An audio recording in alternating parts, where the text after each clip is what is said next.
From across the UK, 32 up-and-coming chefs are heading to the MasterChef kitchen in Birmingham in a battle to become professional MasterChef champion. Tonight, 4 new hopefuls compete to impress.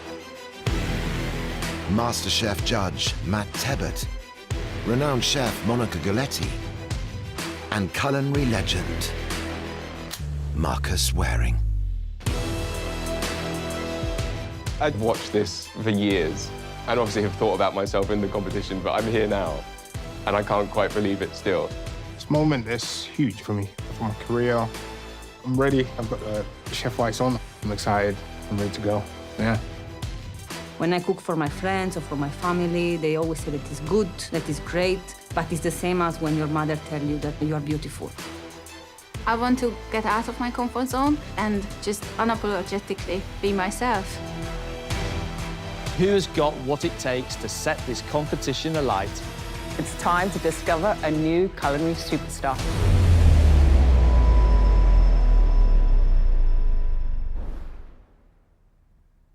Four new chefs waiting in the wings to show us what they've got. This year, we've invited back previous winners and finalists from the competition to set our skills test. So, shall we meet this week's guest?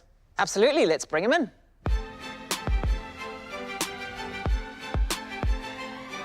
Philli Armitage-Mattin made it to the final of MasterChef The Professionals in 2020. Wow, that looks good. Impressing the judges with her love of playful Asian-inspired dishes. Hey, girl, I think it's great. That's just astonishingly good. Tasty, very tasty. Since MasterChef, I have been very busy. I'm launching a hot sauce, and I absolutely love making social media videos. Sticky, it's glossy, it's teriyaki sauce, and it's so simple to make. I get to inspire people and teach them different recipes that I love. Let's talk kimchi. This Korean staple is packed with probiotics. Give it a go, your gut will thank you. Stay funky, stay healthy. It's really, really exciting. I have written a cookbook. It's all about getting home chefs to explore more Asian ingredients. So everything from umami to tart to sweet to savory, it's got it all. When I think back to my skills test, it was the most nerve-wracking moment of ever. Oh, hello. I will have some sympathy, but they're professional chefs. They need to know what they're doing. My advice to the contestants, breathe. Just believe in yourself. Philli, welcome. Thanks, it's great to be back. 2 skills tests to set for today. What's your first one? I would like the chefs to cook grilled cod's collar, tempura cheeks, and a Korean-style barbecue sauce. Like that. This is niche. There's going to be a lot of chefs who will look at this and go, I do not know what to do with this. So, Philli, 20 minutes. I'm very excited. Take it away. First up, I'm going to be butchering the cod's head. For today, I'm only going to be using the cod collar and the cod cheeks. To remove the cod's collar, I'm going to slip the knife down to remove it. Generally, a lot of chefs know that as a stock element. To make a dish out of it, now that takes a lot of skill. From the back of the cod's collar, there's this silver skin. That needs to be removed because otherwise, when it's cooked, it's going to really tighten up the meat of the fish.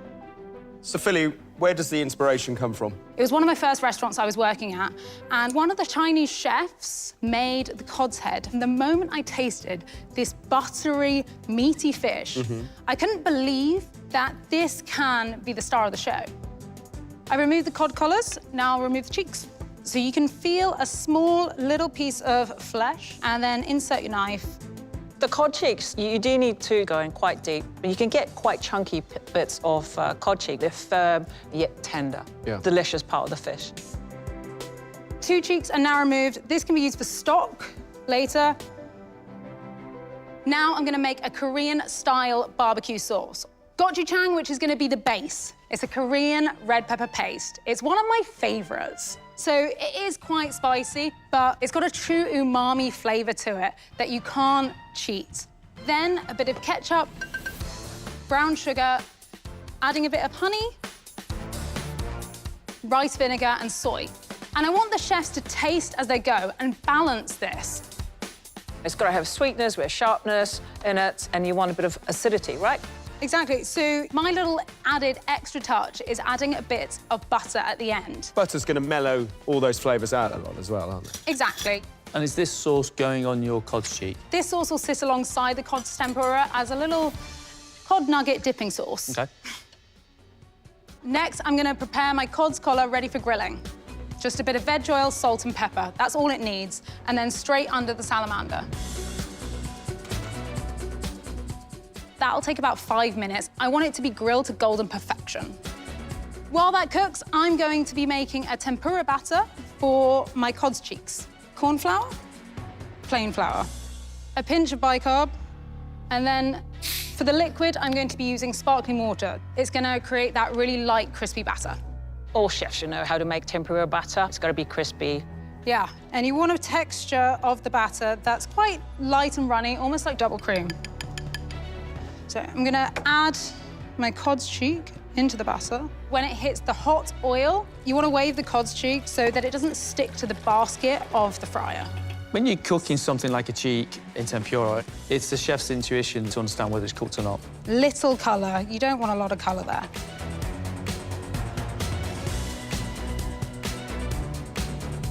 That looks great. That's the skin I was looking for. It's beautiful and golden with little crunchy bits. I'm excited. I'm excited for you guys, hopefully. Now I'm ready to plate. With the tempura cheeks and the Korean barbecue sauce for dipping. Awesome. And there we have it. Grilled cod's collar, tempura cheeks, and a Korean-style barbecue sauce. Very nice. Smells amazing.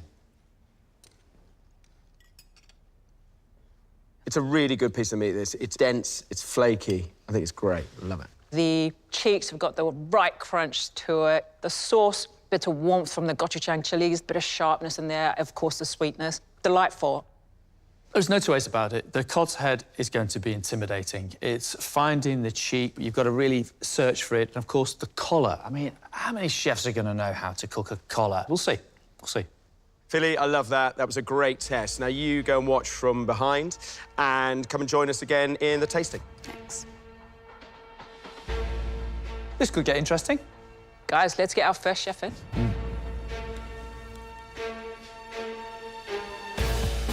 First to face Philli's skills test is 34-year-old Ola, a sous chef at a catering company in London. Growing up as a kid in Nigeria, I remember till this day, my mum will be pounding yam in this wooden thing, and then I'll be just there behind her, just like looking over her shoulder. And then coming to London with my aunt, who was a foster carer, and Sunday dinners was like the pinnacle of just family coming together. I always say my aunt is what got me into food. Yeah, she's my angel, to be honest. Life as a chef is all about being creative. My food style, I like vibrant colors, simple, but packed with flavor. When I cook, it makes me happy, because it's like my brain's ticking. Then when it comes to just putting things together, it just slows down. It's like a slow motion. As a chef, I've always wanted to enter MasterChef, to open doors for myself. You only live once, and go for it, see what happens. Welcome, Ola. How are you feeling? My heart's beating, but... That's good, that's a good thing. It helps. The MasterChef kitchen makes your heart beat like nothing else. Ola, we'd like you to make for us grilled cod's collar, tempura cheeks, and a Korean-style barbecue sauce. Sounds good. Have you done anything like this at all before? No, to be honest, this will be my first time. 20 minutes, take it away. Thank you. Ola's starting with taking off the cod's collar. He's removing that really quite cleanly. Well done.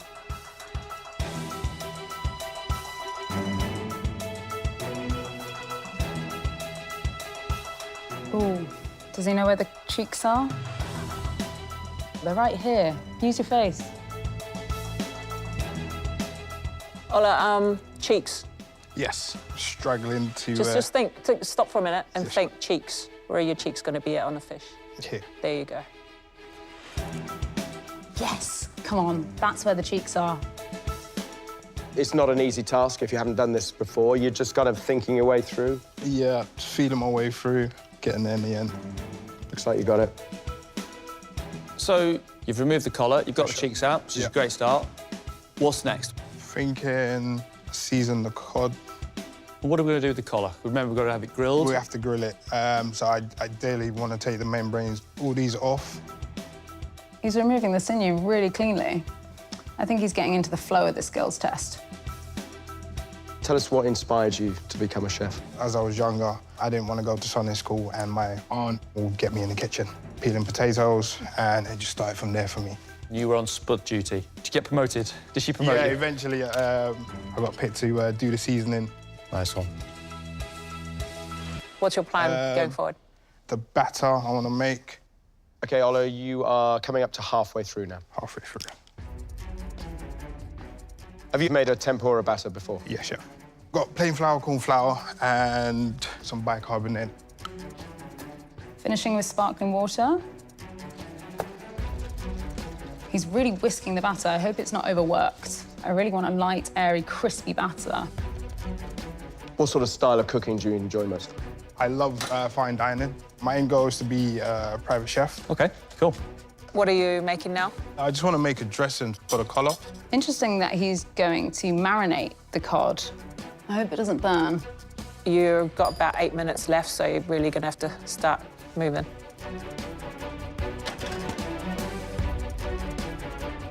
Collars under the grill. You've got a Korean-style barbecue sauce to put together as well.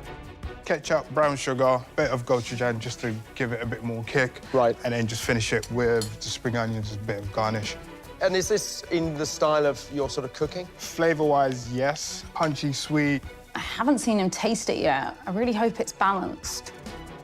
It's quite sweet, so I'm just gonna add a bit of water to kind of reduce it down a bit, and then add some butter to finish it. Right. Yes! Butter to finish. Ola, you've got 3 minutes left. Excellent. Cheeks going in. Here we go. Be light, be gentle with it. They're only small. Ola, you've got 2 minutes left. We'll start bringing your dish together, please. How's it looking? Nice colour in it. Happy? Yes, chef. Good. Cod's cheeks look quite golden, and the batter looks quite thick, rather than like light and airy tempura. Righty, you've got 1 minute left. Let's start Chef. getting this on the plate. Get it on the plate. Get it on the plate.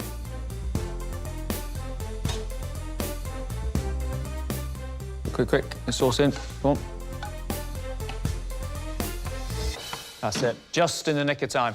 How was that? Nerve-wracking to start with, but yeah. Your heart was beating a bit faster. My heart was out of my chest. Great job. This skills test has been set by previous finalist Philli Armitage-Mattin. Hi. Hi.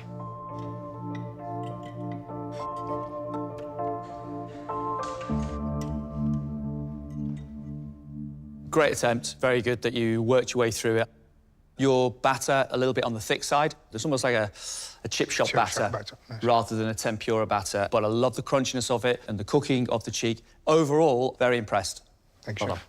I like that you made a marinade for the collar. It just brought so much heat from the gochujang. I'm enjoying this. Once you got the cheeks off and you took the skin off, it just got a little bit rough in areas, just to be a bit more careful, OK? But good to see you tasting. Really pleased with the outcome of your dish here, considering you've never done this before.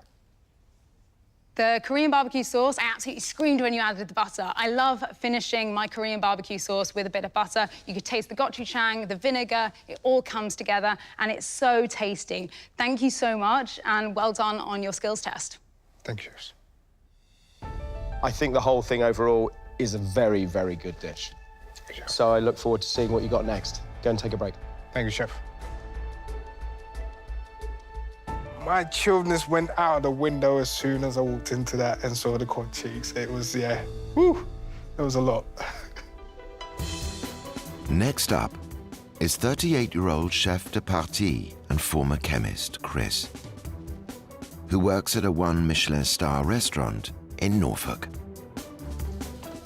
So my route to cooking is unusual. I went into chemistry, did a PhD, and then what happened is a professional cycling team moved into the house. I was being right next to these guys who were living out their dream. I was just like, what? Why am I in this job that I don't particularly find fulfilling? Then, yeah, I cycled for a few years. Then I found cooking. Flavour for me is just such a mind-blowing subject. It's the one area I think that I'm most interested in because of my background in chemistry. Even just taking a vegetable and completely transforming its flavour profile, which is really cool. I can see a path in which I can win, so I'll push for it. Of course, that's the goal. But as long as I give my best and put everything into it, that's all I can do. I'm so excited for the competition. Chris, welcome to MasterChef. As you know, this is your skills test. We'd like you to make for us grilled cod collar with tempura cod cheeks and a Korean barbecue sauce. Yes. I have never done anything with cod's collar. So, Chris, you've got 20 minutes. Off you go. Gliding through the cod's collar quite easily. Wow, they came off really quickly. Going straight in with cod's cheeks. Looks like he's butchered a cod head before. That's a beautiful cheek you got there. Yeah. So off to a good start there, Chris. You've got the collars off and the cheeks. Yeah, now I'm in the flow of it. It's certainly real now. So now I'm just taking off this membrane, which I suspect if I cook, it's going to become quite tough and curl up and not be very pleasant to eat. Well done, Chris. This chef looks like he knows what he's doing. Have you got a plan with what's going to go with the collar? This is going to be a marinade. OK. So I've got soy sauce, a bit of vinegar to bring the acidity, honey for just a bit more sweetness, ketchup just for a bit of body. I love that he's using all of these ingredients and constantly tasting. He really understands the flavour. I like this chef. Chris, you've had 8 minutes so far.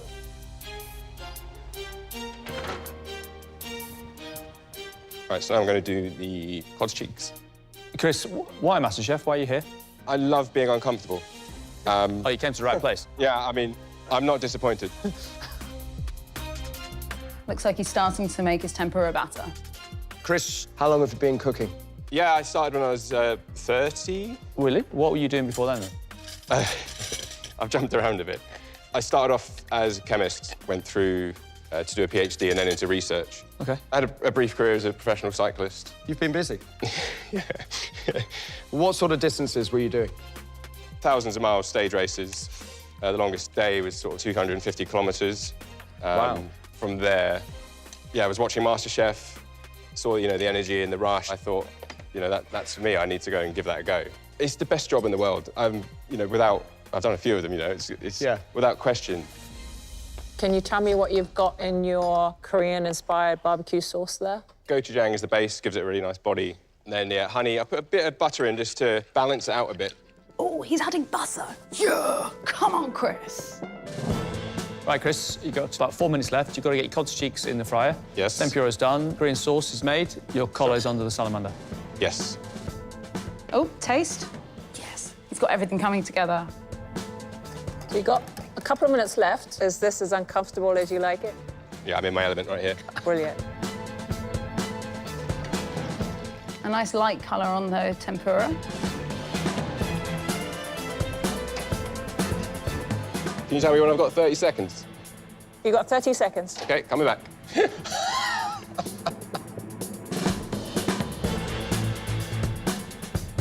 Come on, Chris. Yes. Chris, you finished? Yes. Seconds to spare. Well done. You can relax now, Chris. I can't relax yet, Chef. My section is filthy. Chris, stop. You don't need to clear down. Stop it, Chris. Stop.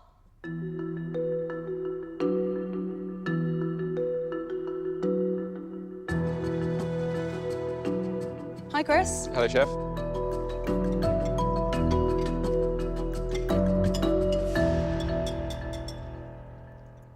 I thought you handled yourself really well under this intense pressure. You confidently butchered the cod's head, cooked the cod's cheek to perfection. It was crispy, it was light in batter, and you were constantly tasting the sauce. You absolutely smashed it. Well done. Thank you.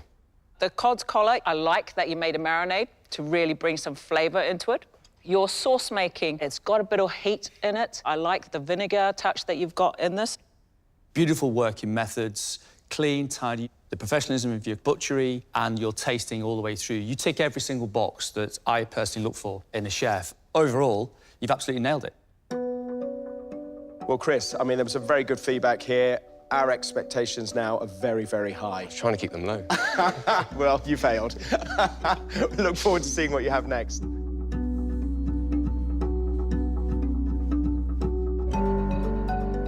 It was a real buzz, good feedback. Their expectations are high now, so it's full gas from here. For my next skills test, I would like the chefs to make mushroom and kimchi-filled dumplings with a chili dipping sauce. I think this is definitely one of the ones that will challenge our chefs. Plant-based cooking and dumpling making, it is very skilled. I like the sound of this. I do like dumplings, I have to say. Yes. Philly, 20 minutes. Show us. I'm going to start with my vegetable filling. I'm dicing up these mushrooms quite finely. You can't have any sharp bits that are going to puncture the dumpling dough, because when it goes into the cooking, it's going to burst open without a doubt. I've got some kimchi cabbage that I've fermented. It's the backbone to Korean flavour and Korean cooking. It's got spice, it's got umami, it's got acidity. Philly, how much do you like kimchi? I am kimchi obsessed. I love it so much, I name a cat kimchi. So you're stewing your mushrooms with your kimchi. I'm just going to add a bit of ginger. So I'm going to season the mix with gochujang. This is a Korean red pepper powder. A little bit of rice vinegar. To lighten the filling, I'm just going to add some chives. And then just some sesame oil for richness. Happy?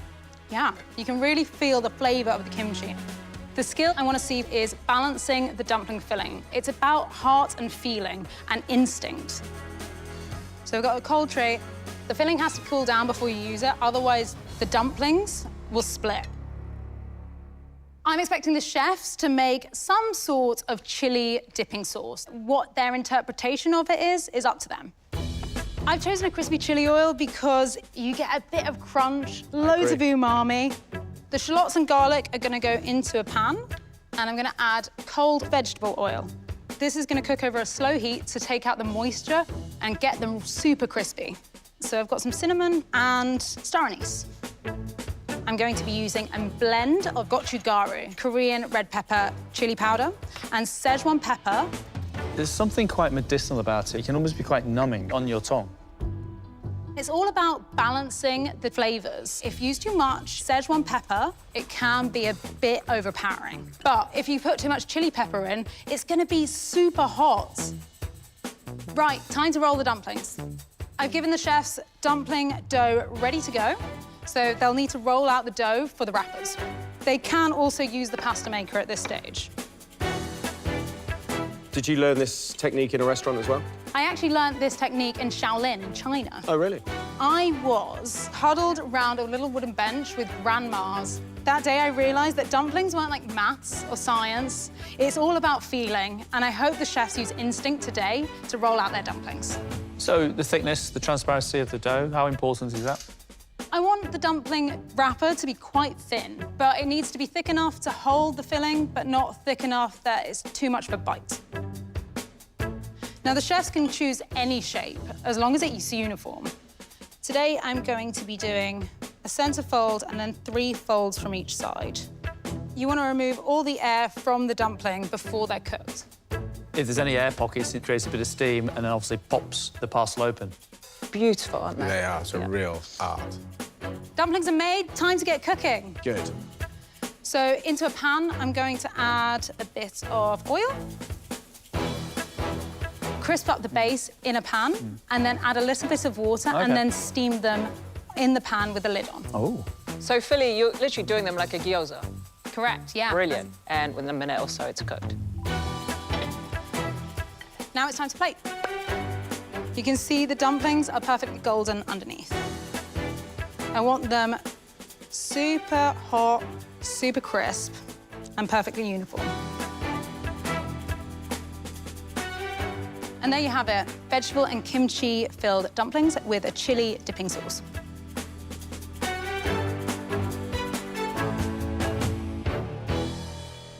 bags of skill on show. The dumpling making, of course, is a skill, but I just think if we get a parcel that's got a lovely flavoured filling inside and you get that little crispy bottom, I think it'd be very, very happy. Delicious-looking little parcels, a really punchy dipping sauce. I don't think they will replicate close to what you've made, but if they even came halfway, I will be impressed. Now, Philli, we're going to get our chefs in and come and join us in the tasting. See you in a bit. See you in a bit. Right, well, we've got two chefs waiting in the back there. Let's see if they know how to make dumplings. Let's get them in. 37-year-old Iniku was born in Hungary. She's now a private chef living in Norfolk. My passion for food comes from my childhood. I grew up with my mum, my brother, and my grandparents. They always home-cooked our meals. It was always made from scratch, soups, stews, everything. I was 11 when I decided I want to be a chef. I went to catering college in Budapest and then moved to the UK in 2010. We've been here for 15 years now. The dishes I would like to cook in the competition is the food of my heritage, which is Eastern Europe. I like being a chef because making a plate of food for someone feels like taking care of that person, which is a form of love. Hello. Iniku, we would like you to make us mushroom and kimchi-filled dumplings with a chili dipping sauce. You've got 20 minutes. Off you go. Thank you. Let's get cooking, Iniku. I'm gonna start with making a filling because it needs to cool down. It's great that she knows to chill it before rolling the dumplings. Eastern European food, there's a lot of dumplings in there, isn't it? Yes, we have different filled pastas and dumplings as well. There's a lot of chunky pieces in these mushrooms. I'm a bit worried that the dumplings will explode. Are you familiar with these Asian ingredients here as well? Yes, I like kimchi because I like the flavour. It's punchy. So how long have you been a private chef for, Iniku? 2 years. I used to work in restaurant kitchens for 15 years and then started my own business. I do events. I do parties between 2 to 25 people. There's not a lot of flavours going in the dumpling filling. It's just been onions, garlic, and mushrooms. I really want that punch of flavour. She's got a lot of ingredients to use here. Iniku, you've had 7 minutes so far. Your filling is chilling down. Yes. And now you're rolling your dumpling? Yes. OK, so she's putting it through the pasta machine. That is OK, but she doesn't want to roll it out too thin. It needs to hold the filling as well. Iniku, why did you come on to MasterChef? I've never done a cooking competition before, and this seemed like a nice challenge for me to push my boundaries. They look quite small. I don't want tiny, tiny dumplings. You've got about 5 minutes left. Yes, thank you. So you might want to start thinking about cooking them. Yes. And a chili dipping sauce as well. Chili dipping sauce as well, yeah. Come on, Iniku. I hope they don't burst when they cook. Let's fingers crossed for a crispy bottom. How are you going to make the sauce? Sugar, bit of salt, sesame oil. I'm not sure what's this. Gochujang. It's good that she smells it. It needs to be used wisely. Szechuan. Cool. You've got 2 minutes left. Yes, thank you. You're going to have to get a move on. Taste, Iniku. Taste. How are they looking? They look good. You've got 1 minute left. Yes, thank you. Let's go, quick, quick, quick. Are you done? Yes, I am That's done. it, just in the nick of time. Well done. Oh, yeah. Iniku. Nice to meet you. Lovely to meet you too.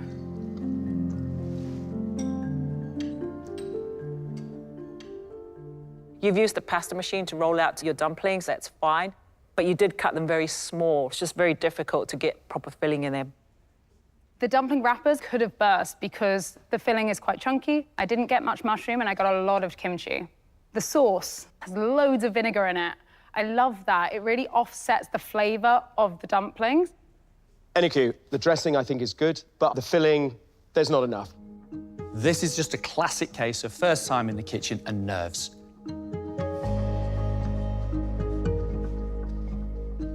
It was mixed feedback. I think if I would have made the dumplings bigger, it would have been better, but it's quite a late call now, is it? Was it really 20 minutes? Was it?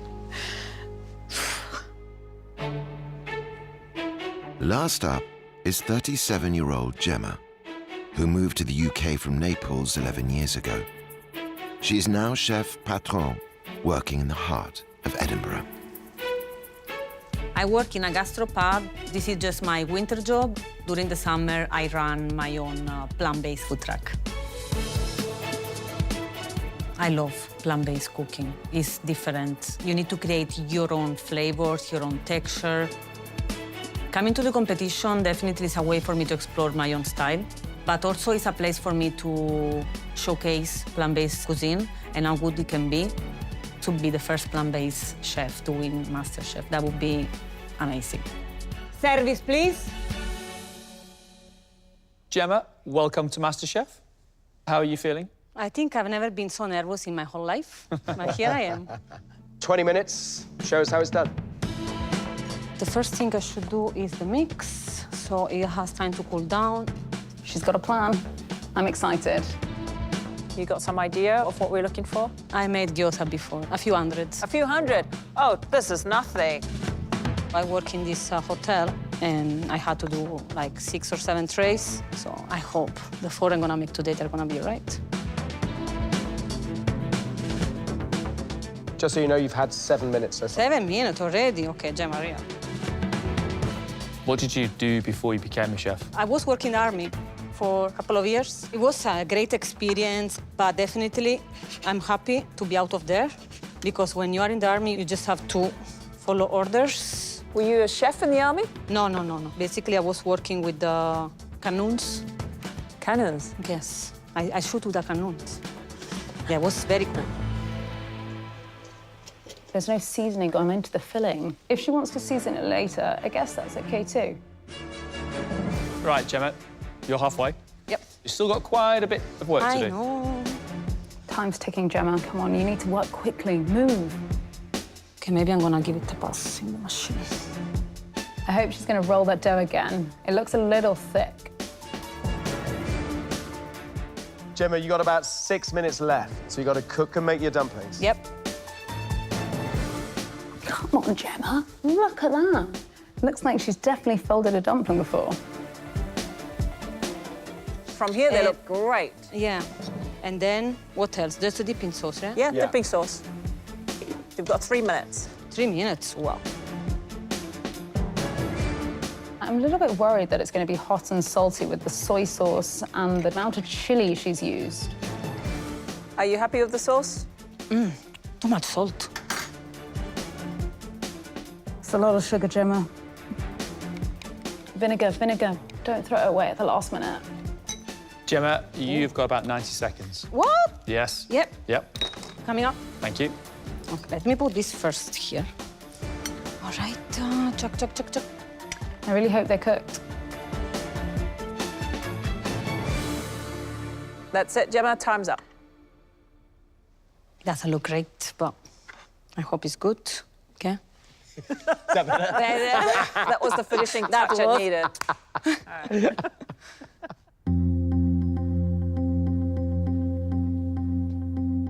Gemma, how did you find that? Fun.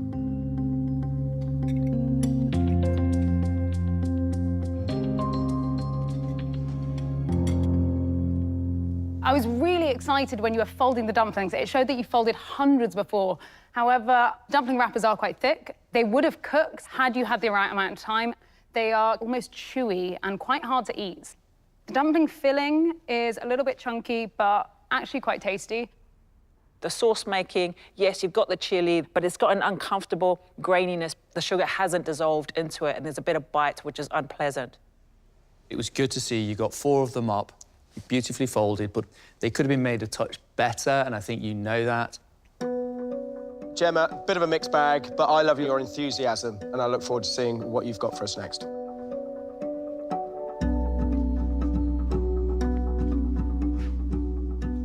Could have been better. I'm sure that with more time and with my food, I'm gonna be able to show them what I'm actually able to do. Hopefully. Philli, it's been fantastic having you here. Thank you for setting our skills test. It's been brilliant. Thanks.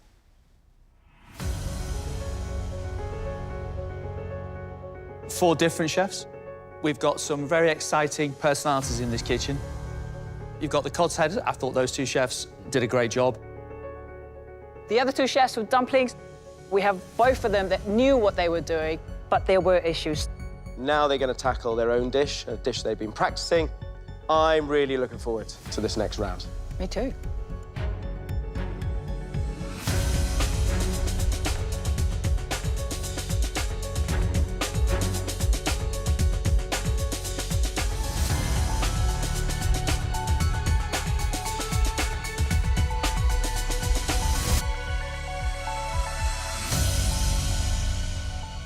Chefs, good to see you. Welcome back into the kitchen.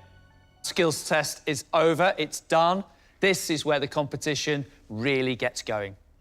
This is your signature dish. This is the one that you've been practicing, the one you know really well. We want you to do your best here, because at the end of this round, 2 of you will be going through to the quarterfinals, and 2 of you will be going home.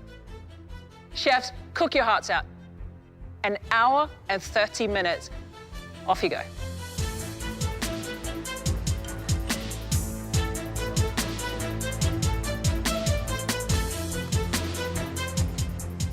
This dish means quite a lot to me. It's what I love to cook. Simple food, but tasty flavour. I would say this is my style of cooking. So you've got the British background of what I've learned in college, classical French cookery with a bit of spices, which is my background of being Nigerian.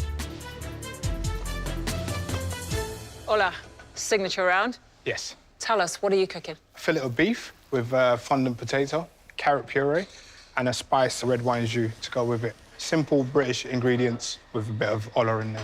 So where is that bit of olla? So we have this soup called pepper soup in Nigeria. As a young kid, if I was ill, my mum will make it for us, but it's really spicy. So I've got some pimento in the jus, Szechuan pepper. For me, I enjoyed it because it would just numb my whole face. I love the flavors. It brings me home every time. Ola has got a beautiful piece of fillet of beef. He's trimmed it up, great colorization, gently cooked, just right. Fondant potato is about beautiful color, slow cookery with loads of butter, seasoning, let it do its thing. It's got to be melt in the mouth. The carrot puree should be the best carrot puree I've ever tasted. Star anise and cardamom, those are the 2 flavors that work beautifully. A carrot puree needs to be like silk and smooth, but I want to taste those flavors. Cardamom, aniseed, and of course the carrot itself. Ola is using different types of peppers in his sauce. We've got Szechuan, we've got black and white pepper as well. I love the idea that he's bringing all those Nigerian flavors to that sauce, and hopefully that will make it sing. But is it going to be a strong flavor? Is it going to be enough? I feel confident on this dish. Something that I've practiced, something that I know I can execute and get on the plate. Just fingers crossed it tastes nice. Chefs, you've had 25 minutes. I chose this dish because I wanted to introduce some Hungarian flavors. Now I have the chance to showcase it. I think it's fantastic. Inaku's dish is a monkfish, a main course. Monkfish is a great fish to cook. It's got a real kind of meaty-like texture. You've got to be careful with it because it can go from being very moist and delicious to quite dry and bouncy very, very quickly. Inaku is making lecho puree, so it's a spicy red pepper tomato sauce. It's got that spice from the Hungarian paprika that she's using. She's got a little bit of chorizo in there as well, so really sounds amazing. His bee cabbage, it's got to be beautifully charred. It's one of my favorite ingredients. I'm cooking polenta. We often think it's Italian, but we eat that quite a lot in Eastern Europe as well. I'm gonna cook mine in milk, which will give a different flavor to it. We've got tomato water, which will be served on the side with some lavish oil running through it. The tomato water will give a nice, refreshing taste to the dish. Lavish has been used in Hungary for centuries. I think it goes well. A tomato water with lovage sitting with all these big, earthy, bold flavors. I'm curious whether this is necessary. So, Eniko, this is your dish. How are the nerves, first of all? Yeah, they're all right. I feel much better. I feel like much more who I am as a chef now. What's the element in this dish that's really you? Is the lechu puree, which I'm taking it from Hungary. We often cook it over the fire during the summer when we have lots of tomatoes, lots of peppers, lots of onions in the garden, when you just sit and enjoy the sunset, for example, so that's nice. So he's taking the flavours of Hungary, the classics, and modifying them into a nice modern twist with your style. Yes. Lovely. Yeah, exactly. That's what I try to do. I love the idea behind Eniku's dish because it's got heart and it's got soul, you know? I love the story about the peppers and the onions and the tomatoes from the garden being all stewed up. How's the leche puree? I think it's great. It tastes great. It's a bit spicy as well. Does it taste like home? Yeah. Chefs, you are halfway through. Yes, chef. This dish shows how I understand cooking right now, what I value in food, what I think is important on the plate. I don't think it's got anything that doesn't need to be on there. When I've cooked this dish right, I think it sings. Chris, what is your signature dish? So it's centred around the sauce, and the two key-ish ingredients on it are maple syrup and red wine. OK. So I've got a pork fillet. That's going to be served with king oyster mushroom, some morel mushrooms cooked down in white wine, and the puree of walnuts and pear. Why has this become your signature for us today? I watched a video of an American chef in Chicago who says that red wine and maple syrup don't go together, and I thought that was a bit curious. I couldn't understand why they wouldn't. So all I did was reduce red wine, added a bit of maple syrup, and it was like a sweet and sour sauce. And I thought it was complex, it tasted really great. I mean, there's a lot going on here. I can see a lot of your chemistry brain coming out in this. I guess it's whether or not it could all come together based around this sauce. Yeah, and that's the challenge. Chris, clearly you've got a competitive edge. This is something you thrive on. I guess it's a state of mind, if you like. I don't sleep well if I haven't done anything that's pushed me. Chris has got so many different ingredients. I'm really curious how this dish is coming together, but it is sounding exciting. Pork fillet is incredibly lean. There's no fat in it or on it. You don't want to overheat it. You don't want to dry the outside and then it's pink in the centre. We've got diced kohlrabi. Cook it all the way through. You don't want too much bite on kohlrabi. He's got wild garlic, he's got morels. There's a lot of ingredients that Chris is using which work brilliantly together. The sauce is interesting. We've got red wine, we've got maple syrup. They're going to come together in quite a sweet and sour way. I really hope that there's a balance there. The walnut puree is on the plate for acidity, so it uses pickled walnuts and pear juice, and then they're seasoned with some white soy. I've got to get everything so spot on, because if one thing's off, it doesn't work. I'm originally from Naples, and I love to cook food from my own region. My passion comes from family. Definitely my mother has a very big influence. In fact, if you see my family, we are 4 siblings. 3 of us are chefs. I love to get it right, and I'm sure I will. I practiced so many times to fail today. Come on, like, no chance. Gemma, what are you cooking for us? So today I'm making Napoletan gnocchi with mushroom ragu and woodland mushroom. Why have you chosen this dish? Because this was the first dish that I cooked when I wanted to conquer my now wife. So when I was successful to come here, I told her that I was planning to make the dish. And she told me that it wasn't good enough, that it was stuffy, it was not good. And I'm like, excuse me, what? So you didn't think about changing the dish when she said it's not good enough to do? Basically what I did is I improved it. I took that dish that for me was special and I make it more special. Then when she tried, she liked it. She gave me a 9, not a 2. Well, it was a 2. Your wife's now given it a 9, so I can't wait to see what we give it. Me too. Gemma, she's making a Neapolitan-style gnocchi. There's no potato in it. It is literally just flour and water. This is a real nod to the classics, to the traditional cookery. They're a bit more chewy and less soft, and I'm gonna give it a nice crunch outside, frying them in the pan with some olive oil. It's one of the first form of pasta that has ever been made in houses. So that's why I wanted to bring something a bit unique and different, ancient. For me, simple, coming back to the roots, that is the way I want to go.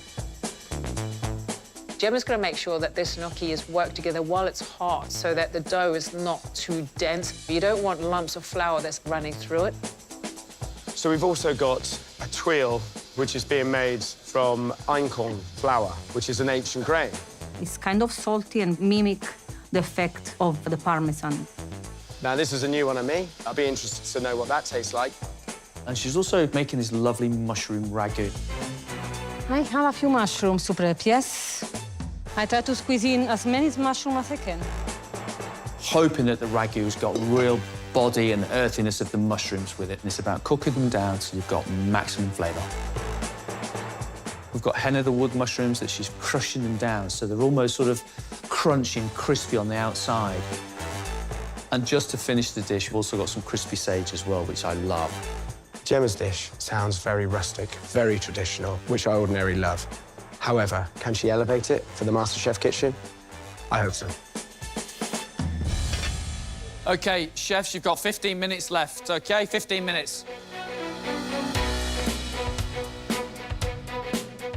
How you feeling? Looking good. Okay. Just need to make sure this beef is ready.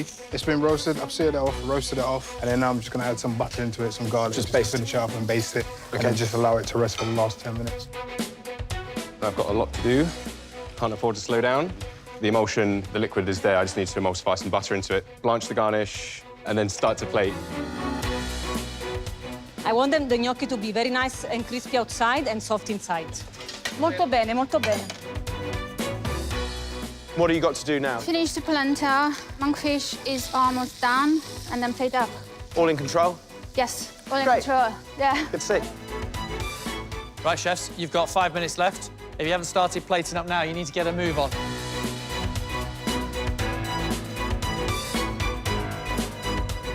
You haven't started to carve your beef yet. Yes, chef. You need to get a move on, OK? Yes, chef. Moment of truth coming up then, yeah? No pressure.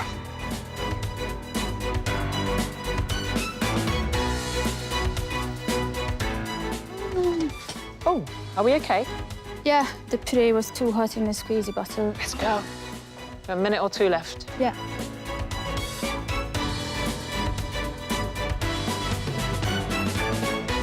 That's it. Time's up. Step back.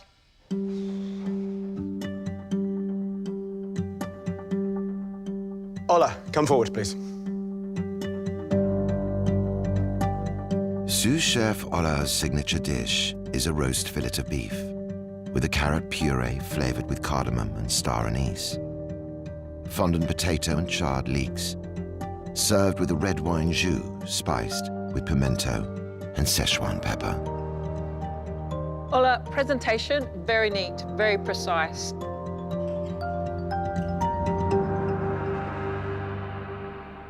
Your beef seared on the outside, slightly more undercooked on the inside. The fondant potato, it is just cooked. The grilled leeks, lovely.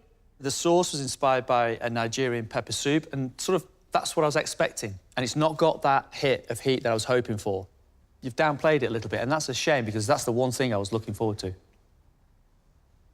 The puree, on the other hand, is the one thing I kept going back to. The star anise and cardamom coming through beautifully. The star of this show is that carrot puree. I think it's absolutely delicious. I like the sauce, but I agree with Marcus. I think it could have had more guts. Could be better. I felt like I played it too safe, and I should have just gone crazy with the spice.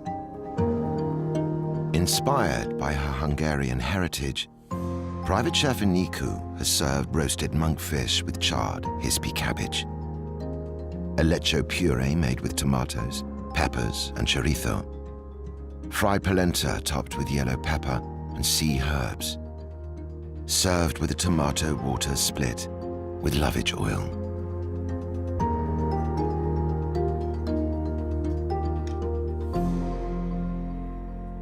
Cooking of the fish is spot on. It's still nice and moist. The polenta, nice and soft. It's not too bouncy.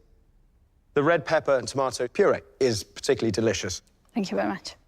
The hispy cabbage, the way it's charred, brings the sweetness out of it.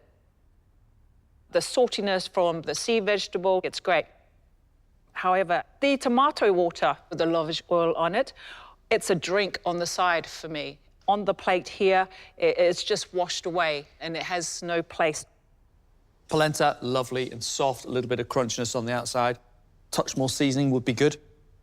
But what's really bringing all of this together is your lovely puree of the tomatoes, the peppers and the onions, and of course the paprika One thing I do have to question is this tomato water. I have no idea where that comes into this dish, because I think this is about earthy, big flavours from Hungary.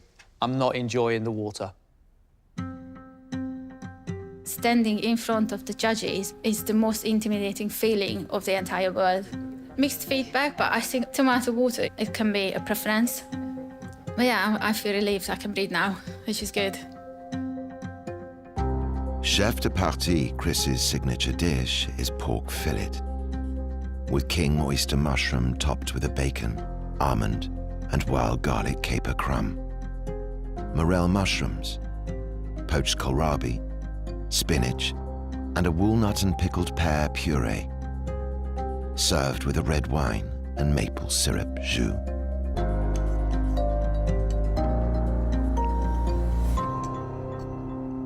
Pork, nice and pink. The wild garlic worked wonderful with the morels.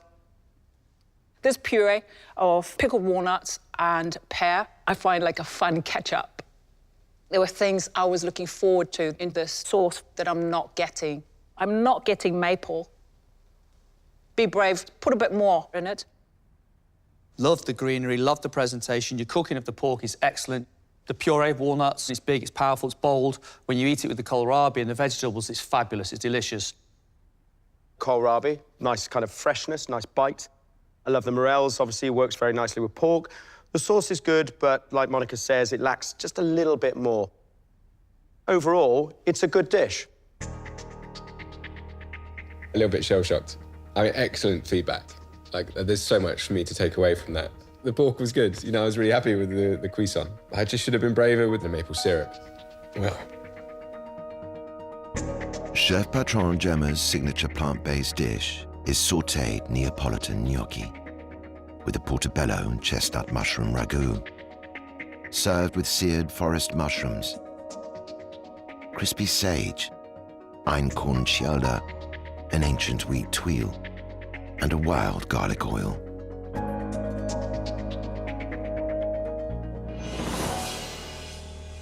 The gnocchi, it's like half gnocchi and half pasta. It's got a chewiness to it, and it's got those little nooks and crannies where it's absorbing that beautiful mushroom ragu that you've got going through there.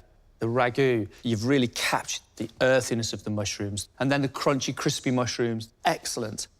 The tuile, I enjoyed that too. It gives a bit of texture. I love the little sage and the little parsley. Whenever anybody in restaurants says, let's have some gnocchi, would I choose it on a menu? No. But I have to say, I absolutely love this. The gnocchi has a real texture to it. It's a bit of chewiness, and it works really well with what you have here. Beautiful flavours and textures of different mushrooms running through this dish. I love the gnocchi. The mushroom ragu is full of flavour. I can taste the wild garlic oil. It's a gutsy, earthy, rustic dish. This is a taste of your heritage. Well done. I'm feeling all right. They like the food, so I take it home like a victory. Unbelievable. Our 4 chefs here, some delicious plates of food, but some issues here and there, which is to be expected. The question is, who can carry on through to the quarter-final? Let's talk about Gemma. She gave us that rustic, gutsy gnocchi from Naples. Plant-based dish, full of flavour. The crunchy mushrooms, the tuile. I could have just carried on eating that and eating it and eating it. It was great. So are we in agreement that we think Gemma's done enough to go through to the next round? For me, yes. Yeah. That leaves us with Ola, Chris, and Eniku to discuss. Ola gave us the beef fillet. The cardamom and star anise carrot puree was sensational. The beef, the cooking wasn't right all the way through. We were all expecting that sauce to be a bit more punchy and to bring that dish together, and it really didn't. Eniku made us the monkfish dish with that fabulous pepper and tomato puree and the Hisby cabbage that was charred. Those are great. I didn't understand the point of the tomato water with the oil running through it. It just didn't have a place on the dish. Let's discuss Chris. Beautiful presentation. I thought the pork was beautifully cooked. The puree of the pickled walnuts was delicious. But I thought that the sauce was disappointing. He could have afforded to be a bit braver with the maple syrup. Who do we want to see cook again? Who excites us the most? I really want to get into the quarterfinals just to kind of make amends and prove that my flavours and my spices are there. Fingers crossed, hopefully it goes my way. This is definitely one of the hardest days of my entire life and in my entire cooking career, for sure. Under this pressure, this is what I could do. We're just gonna see if it was enough. I honestly have no clue which way it's going to go. High hopes that I stay in the competition because I think I'll just get better and better, but it's not up to me.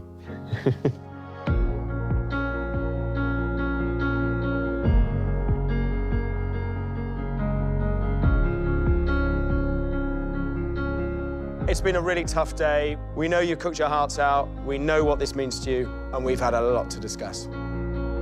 As you know, we can only take our strongest chefs through to the next round. We have reached a decision. We all agree there is definitely one chef that goes straight through. Gemma, congratulations. Beautiful plate of gnocchi, well done. Chris, Ola, Iniku. The first chef leaving us is Ola. Thank you, Ola. Thanks, chef. Thanks, Ola. Thank you.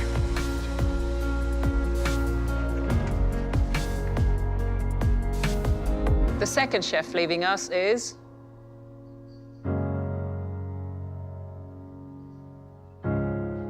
Iniku. I'm sorry. Thank you. Sorry, Iniku. Thank you. Definitely one of the most challenging things I've done, and I'm happy I've done it. It's surreal still, but I've enjoyed it. I'm definitely proud of myself for pushing myself through it. So I will just hold on to the good feedback I received, and all I can do is just keep cooking. Gemma, Chris, congratulations. You are MasterChef quarterfinalists. Well done. My word, I wasn't expecting that decision, actually. I've got to show them that it was worth keeping me in. This is game on. Amazing day in the kitchen. I'm still like, what? My name first? It's just like dream. Next time, 4 new hopefuls fight for their place in the quarterfinal.